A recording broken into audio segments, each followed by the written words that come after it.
Good evening. Welcome to Kansas City Friends of Alvin Ailey's 2020 Race, Place, and Diversity Award presentation. Tonight, our 2020 Race, Place, and Diversity Award will be presented to Ms. Judith Jamison, Artistic Director Emerita of the Alvin Ailey American Dance Theater.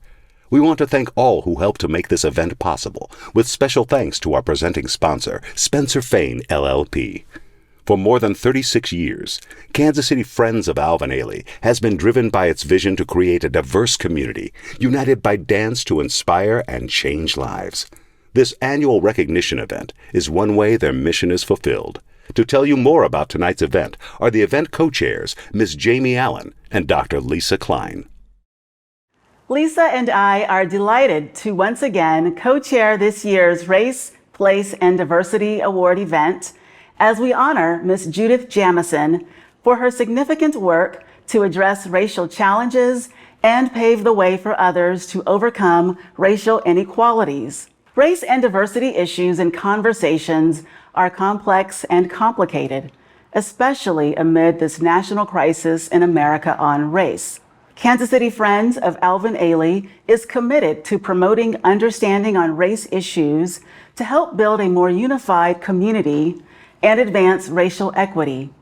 Thank you for joining us this evening as Kansas City Friends of Alvin Ailey continues the timely and important dialogue about race and diversity. The last time Jamie and I were together as co-chairs in 2018, we did an exercise with then honoree Michelle Norris, formerly of NPR, using her race card project. Each participant was asked to come up with a 5-word sentence about race as a conversation starter. Because, as you said, talking about race can be hard and scary and challenging.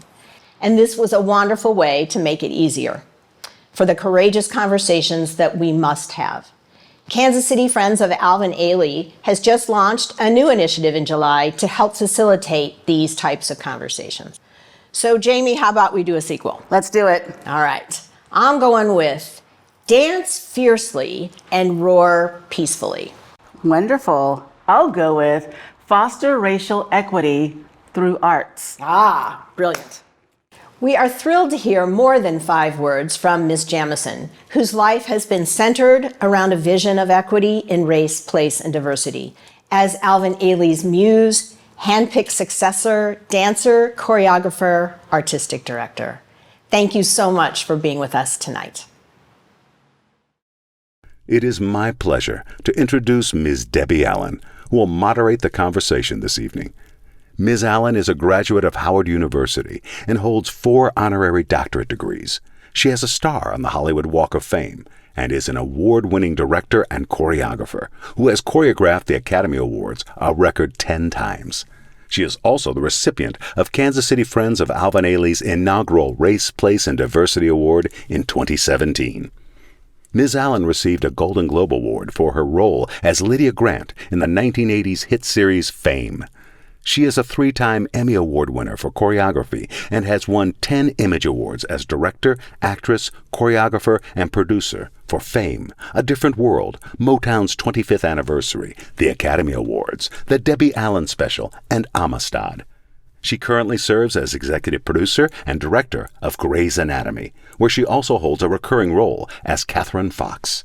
She is married to NBA All-Star Norman Nixon and has 2 children.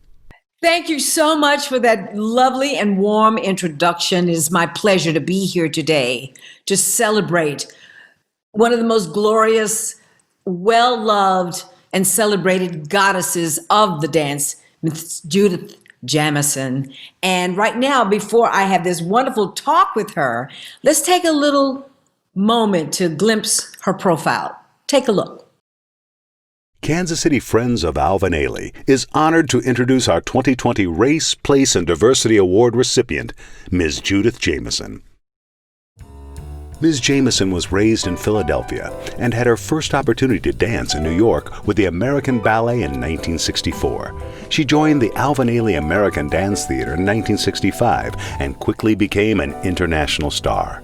Over the next 15 years, Mr. Ailey created some of his most enduring roles for her.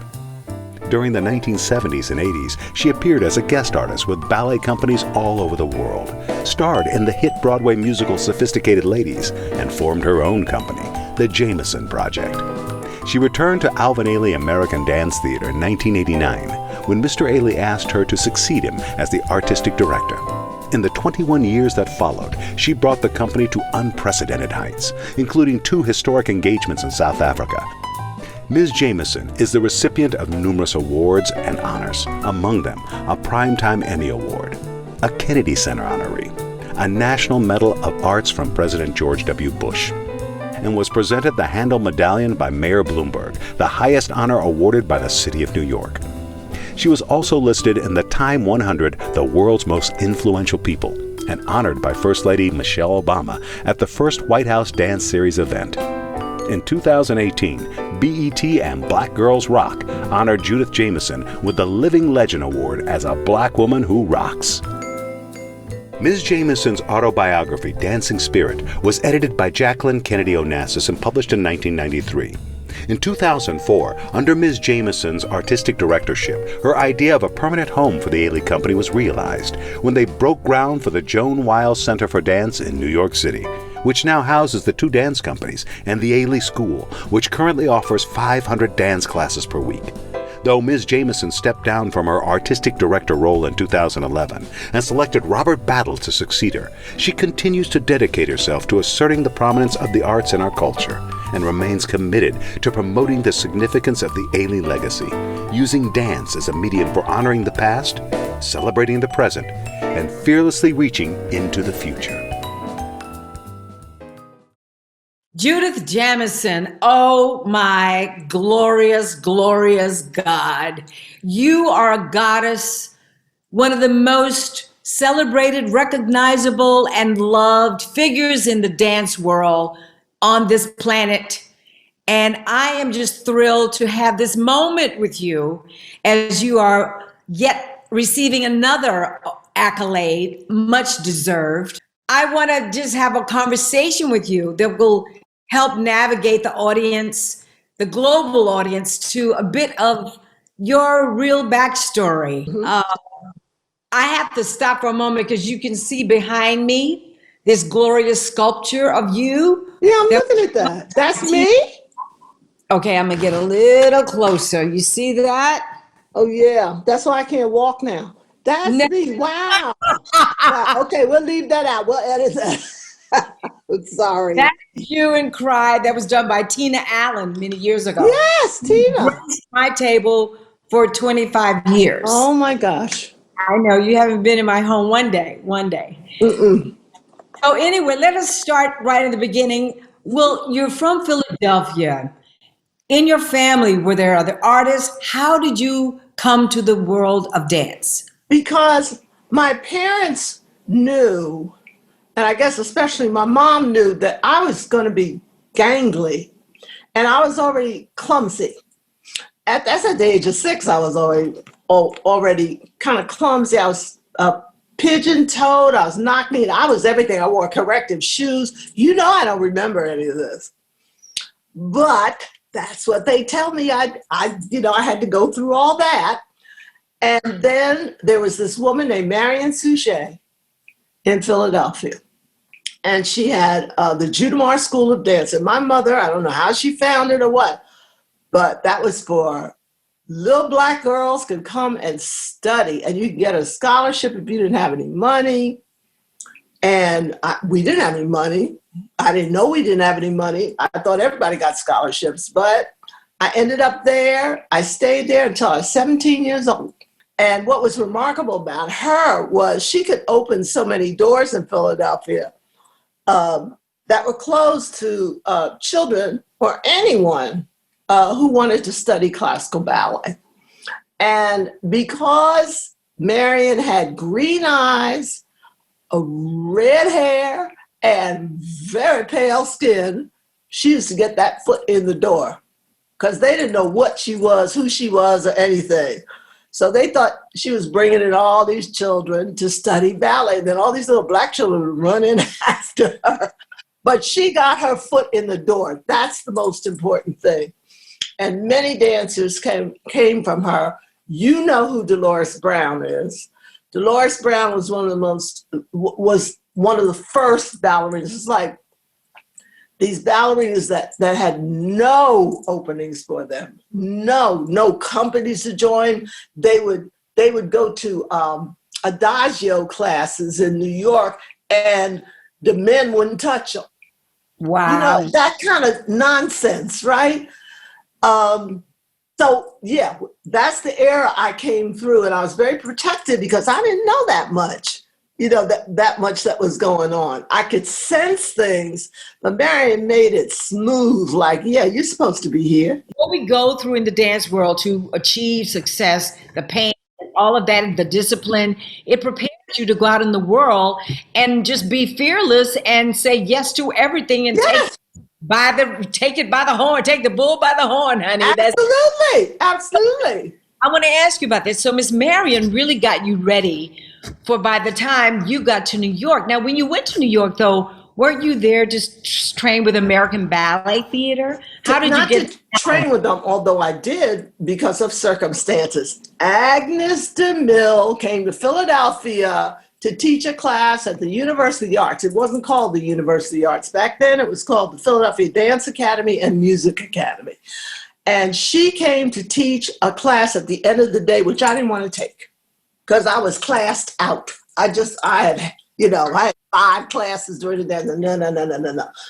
And someone encouraged me. I can't even remember. It was another student that said, "Oh, just go take it." At the end of the class, she asked me, would I like to come to New York and be a guest artist with, she didn't even say guest artist, would you like to do my ballet, which was called The Four Marys. The lead in The Four Marys' name is Carmen de Lavalade. I almost fell over. And because that's, still my idol, right? And to come to New York. I had never been out of Philadelphia except to go to school at Fisk University in Nashville, but never been to New York. And that's how I got to American Ballet Theater, because of Agnes DeMille. And then the word, you know how the word goes around, because they were small companies. Alvin was dancing with Donnie McHale, and Carmen was out there doing movies, and people were studying with Lester Horton and all that. So the word goes around, and it was a smaller world back then. But the word went around, oh, there's this girl. And I was naive as I could be. with legs up to here? Yes, the whole 9 yards. And Alvin saw me the next year, because after you worked at ballet theater, there was no other ballet to do. The ballet was based on one of the Marys who the massa fell in love with. And his wife found out about it. So it's like, it was a disastrous, kind of situation, very dramatic.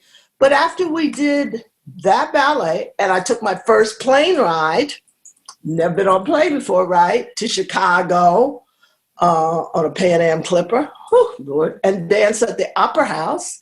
After that, you come home, there's nothing for you to do. Right. There was no space in American Ballet Theater for anybody black. We know the story. That's a serious challenge that we have been living through for decades, and it is slowly opening up. I know, especially the ballet world has been the most elitist world. Let's just put it that way. Yes. Yeah. When all wants to look the same, okay, they can look the same, but it's been great, between Misty Copeland and Lauren Anderson. Just got it. Yeah, those have been big steps forward. But let's stay with you, Judy. So American Ballet Theater, Agnes DeMille, Ailey sees you, invites you to join the company. That must have been glorious. Where were you all studying, and how did you all rehearse? Where were you housed in New York? When I joined Ailey, or before that? When you where were you rehearsing? Where did you all rehearse? Same place you were. Let's back up on it. Clark Center. That's where I saw you. Clark Center in Philadelphia. 50th and 8th Avenue is where we rehearsed in one studio with wooden floors. Yes. And there was a little tiny theater. Remember, there was a theater in there. And some of the same productions that Ailey does now, we used to do on this little 2-inch stage, but you learned your lesson, didn't you? You learned your lesson on how you are excellent no matter where you are, no matter what size the stage is. But that was Clark Center, and that's where we used to rehearse. So you're with Alvin Ailey now, and now you're with the company. What were some of the main challenges that the company faced during the civil rights era, that whole period of segregation to integration to opportunity? What was that like, especially since the heartbeat of Ailey was always so culturally rooted? The reason he called it the Alvin Ailey American Dance Theater was, hey, look what we do. We do everything. It was that sign that said, oh yeah, we're going to do Anna Sokolow over here. Anna Sokolow, a very old contemporary choreographer back then in the day. Mr. Ailey was taking people from downtown New York, from uptown. He was using all kinds, all colors. It didn't matter. You just better be talented. But the main objective of the Alvin Ailey American Dance Theater, called American Dance Theater, was that, look, this is part of your history. I don't care whether you're trying to erase it again, but this is part of your history. I didn't find out things about some of the trials and tribulations that he had gone through for us, so that we didn't have to be conflicted and angry, very angry at some of the circumstances that we found ourselves in, like not stopping at a place to eat, but we're hungry. How come? Mm-hmm. He would find us a place. There's even a story of Mrs. King feeding the company at one time, but this is way after. This is like in the 80s. But he knew so many people. He was his own green book, and so he would find us places. He would find us, hotels to stay in. The most important thing to him was that we dance. Yes. And we dance exquisitely. Yes, and you did, always. So speaking of the dance, Alvin created in the 70s this incredible piece for you, Cry, which was, I want you to tell us about it, but it also pushed you in the eyes of the industry to a whole nother level. You were the first cover Black person to ever face the cover of Dance magazine. So many things. Let's talk about this time, in this period of time, this moment of Cry. What did that bring to you? How was that for you? The moment of Cry was May of 1971, and we were not yet the resident company of anything.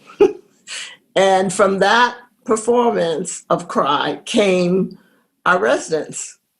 Our permanent residence in New York City, City Center. Cry happened to be one of those things that was out of the context of the company as a group. And he had done Reflections in D, which he had done Hermit Songs, which was another piece that was a solo. There are many solos that he had done, but this one, oh my goodness. This one was like, it shocked him. It shocked him because it took him maybe a good 5 days, 6 days to make it split that week, right? And because we were used to doing one night stands, bus. Before us was the station wagon here. We were the bus here. We didn't fly anywhere.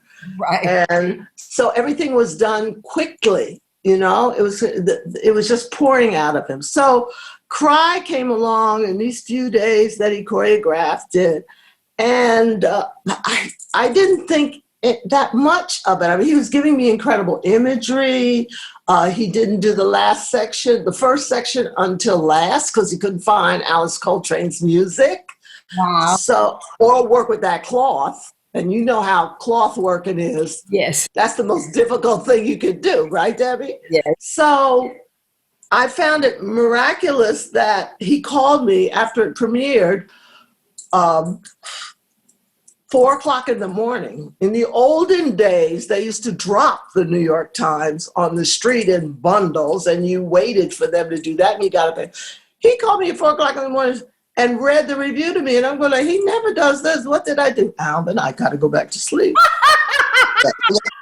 You know, it was that way, right? Because we had another performance to do the next day in the week, you know? So then I got to the theater, and there was seeing your name in headlines as you have before. When you see your name above the article in bold print, you kind of go, oh, okay, that's why he was calling me. Then I read it, Clive Barnes, read it and went like, oh, okay. And then the next, you know, week, 2 weeks, all of it came like rushing in. You know, you have to be prepared for this. And I believe I was prepared for it because I wasn't, you know, it's kind of like, okay, next. That's how much I was thinking in my head that this was another ballet that he created for me. However, on the bows, when we were doing the bows, under his breath, he said, now what do I do? You know, and you know what that's like because you choreograph, you know. Yeah. So this ballet was dedicated to all Black women, especially our mothers. I didn't know that before I went on stage. Didn't know it because I hadn't read the program notes. Hadn't rehearsed it from beginning to end because we never ran it because the first costume that was made did not fit. Shut up. Stop it. No right? way. No way. So I got sewn in a 4-year-old waiting in the water skirt, and they ran out to Capizio's and bought 2 leotards because my arms are so long. They had to cut the sleeves off of one to add to it. That was my world premiere, right? I love it. It meant so much to so many people, and I didn't know until not much later, but it meant so much to people. I'm thinking that over the years, this ballet has been passed on generation to generation. Women still do it in the repertory. It still gives them nerves. They realize the weight of it, you know, the whole 9 yards. But what tickled me was I could barely get through it, right? Barely get through it. You'd have to, you don't have to scrape anybody off the floor if people are applauding, do you? So when I would finish, I would be laid out on the floor. And then the applause and the curtain is paged, and no matter where we're dancing it all over the world, the same thing would happen. But I almost died every time I did it, right? Then came Donna Wood. I have to mention Donna Wood. And all these generations after me who not only do they do it, but they do 3 other ballets either before or after it. I'm going like, oh, okay, next. You know, it's amazing the strength that you, me, all of us built because of the strength of the people that came before us. So then we came with our chops. You still come with yours, but we came with our chops, and it's like, oh, okay. And once they get past that initial performance, it's the most extraordinary thing I've ever seen in my life. That is my pleasure. To not just see Cry, but the repertory of Ailey, to see it be passed on and on. Well, you know, so let's talk about the 50 years of Alvin Ailey, the anniversary, a 50-city tour. Why was that so important? And what is the impact, do you feel, globally of Alvin Ailey's American dance theater for Black and brown dancers around the world? Well, I think that, you know, now that we passed our 60th, I love it. We passed our 60th. Anyway, now we passed our 60th anniversary. I'm just too through with that. I know Alvin must be too. But the 50th anniversary, I mean, 50 years of trying to bring people together. You know, and looking at how many people got to meet each other, got to sit next to each other, got to be enlightened, got to be entertained, got to be educated, all of that in one fell swoop, right? In 2.5 hours of exquisite dancing. When I first saw you guys, I had never seen anything like it in my life. And I realized that I didn't have to be struggling trying to be a ballerina in point shoes, that I needed to drop that honey and put on that white skirt, child, and yambaloo with the wade in the water, put on that blue dress and those heels in the blues.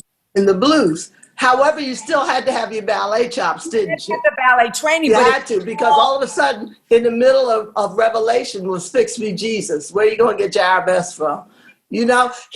Alvin thought, he loved thinking, okay, I need a modern top and a ballet bottom. So he was looking for isn't that just us? We're always looking for something. Black folks are always looking for something to create and renew and take people to another horizon, take them to another precipice, and that's what he did for us. He kept 50 years at that time of just taking us from one plateau to the next plateau, opportunities that were extraordinary, to be seen, to be heard, because, back we were doing some things where you could be heard. How are you feeling about right now in this moment, the current movement for racial equity? And what do you think the artistic world needs to be focused on? What is the momentum, and what should we be doing? One thing that we should be doing is not just concentrating on saying we're Black and we're proud and we're gorgeous and don't you see it? That's what I've been doing all my life. So some people didn't get it, right? So there are other ways, and Mr. Ailey was about this, there are other ways of expressing yourself that don't necessarily sit right on top of racial equity. Racial equity is also, I can do Carmen de Burana. Yes. That's racial equity. Yes. I can be the lead in West Side Story. That's racial equity. You understand what I'm saying? So in this day and time, I think it's very important that we produce things that say something specifically about who we are. But we've been saying that for 400 years. This is who we are. This is who we are. Well, if you don't see it that way, then let me slide it to you another way. I'm willing to try, constantly to get you to understand what humanity really is. And it either, I'm either going to choose to bludgeon you, which I care not to do, or I'm going to find a way to then say the same thing without a hammer. Yes. Yes. And we've been doing that for a long time now. We see what's out there. Some people, takes a longer time for them to come around the bend. Some people, the butter has slid off their biscuit. That's a line from some television show I just saw that looks so fat. Oh, you know what it is? The Good Lord Bird. Oh, okay. I can't wait for that to come on. I read it. But, that says it right there. Butter done slid off your biscuit. Get that butter back on your biscuit and enjoy your life instead of letting it all dry up and grease up the floor. And, that's negative. What we can do positive is encouraging you to understand your humanity and put that butter back on. I love that. That's so great. That's a great word for the world to really hear. That resonates with me personally. But you still have to push. I understand why young people are pushing, because finally they woke up. Yeah, they woke up. All this time we said, look. And then sometimes young people would say, well, you didn't do what you, yes, I did. These shoulders, you've been standing on these shoulders for a long time. Get up, get off, and get your own shoulders, Yeah. You, the artistic director of Alvin Ailey's American Dance Theater, what did Alvin say to you when he passed you that baton? What was that? Tell us about that. Well, I knew he was dying. He knew he was dying. And I was on tour with the company. I'd finished doing Broadway. I finished doing I hadn't finished the Jamison project. And then in 1988, no, Mom died in 89, Alvin asked me to come on tour. This was his last tour, the US tour. He asked me over lunch, and it was very subtle. And he said to me, "You know I'm sick, and I want you to do something for me." And so it was not a shock, that he said, "I need you to run this company for me." That wasn't a shock. I knew I was going to do something, because all of us, gave our blood, sweat, and tears to put the company on the map, and how in the world, when you love somebody that much, they've given you so much in their life. They've cared for you. They've nurtured you. I mean, they did everything a human being can do for another human being and give you a platform. How are you supposed to say no? I don't think I can do that. No. The love is mutual, always mutual. When someone shares it, this, when somebody shares their spirit with you, their innermost self with you, which is what choreographers do all the time, is what dancers do all the time. Innermost selves, face to face. It's a sacred space that you're in. You don't say no to a sacred space. And so when he asked me, of course. So now you have passed the baton to Robert Battle, to the artistic director of the Alvin Ailey American Dance Theater. And how do you see the company? What are your dreams for the company? Are you still involved? You must still be involved somehow. Oh, I'm working harder than I ever worked when I was the artistic director, which I love. I love to see Robert and the way he works, yes, and the way Alvin always told us to work. You're here to grow, not to stagnate. You're here to bring us to new plateaus. And that's exactly what Robert does. And that's why I chose him, because I had seen his work, which I think is brilliant. But the adventure that he was taking, I thought would be more than suitable for the Alvin Ailey American Dancer. He's proved it so. Proved it so. Isn't that nice? That's so great. He's wonderful. He's a brilliant choreographer. He's a wonderful director. And the things that we are doing now, that even the dancers are doing now, to pay homage to Alvin. Judith Jamison, I adore you. I have such tremendous respect for you. I'm just happy to even have this moment with you. And it's so, so nice. And now we need to take a moment and let you receive this incredible, well-deserved award. And right now, Jamie and Lisa are going to come and present you with the Race, Place, and Diversity Award. Miss Judith Jamison, love you. Mwah! Thank you, Debbie. Love you. Miss Jamison, on behalf of Kansas City Friends of Alvin Ailey, we are pleased to present the Race, Place, and Diversity Award to you. This award is presented to you in recognition of your tireless efforts to promote racial equity within the arts, for carrying forward Alvin Ailey's legacy as artistic director, and taking the Ailey Dance Organization to unprecedented new heights in the U.S. and the world, creating opportunities and fulfilling dreams for thousands of talented Black and Brown dancers and artists. Congratulations, Miss Jamison.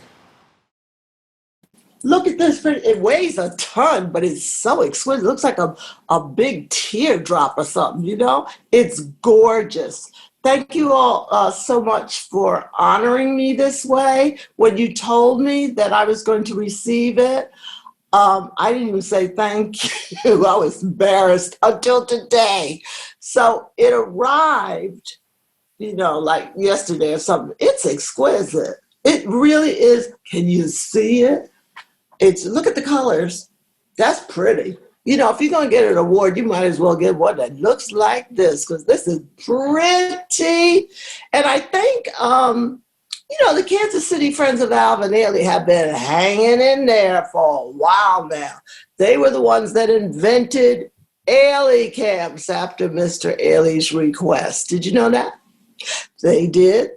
And they're fabulous. And they're telling me to wrap this up. But I appreciate you so much for even considering me. And I thank you. On behalf of Kansas City Friends of Alvin Ailey and our board president, Debbie Brooks, I want to thank you for participating in this evening's presentation. Special thanks to our many sponsors, including Spencer Fain LLP, the Ewing Marion Kaufman Foundation, and Stanley Bushman and Ann Canfield.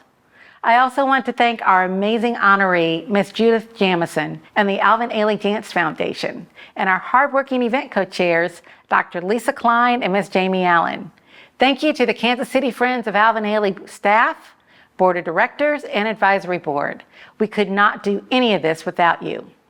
Since 1984, Kansas City Friends of Alvin Ailey has reached more than 1.2 million people towards our mission to make dance accessible to all. We are a presenter, educator, and unifier. As we close the program, please welcome our Chief Artistic Officer, Tyrone Aiken. Our lives matter. Art matters. Black lives matter. My name is Tyrone Aiken. I am Chief Artistic Officer with Kansas City Friends of Alvin Ailey.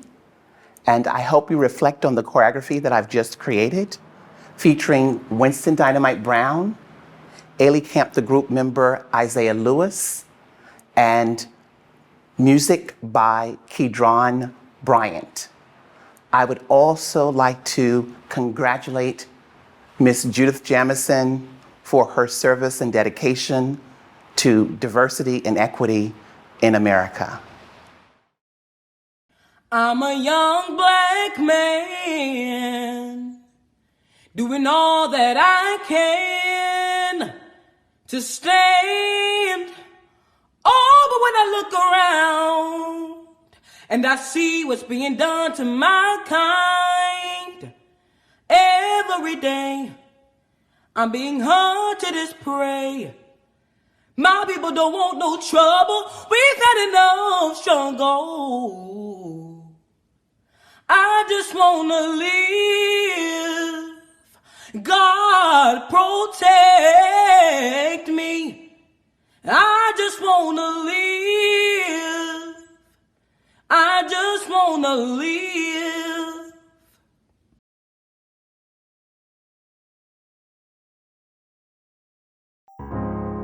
Thank you for joining us tonight.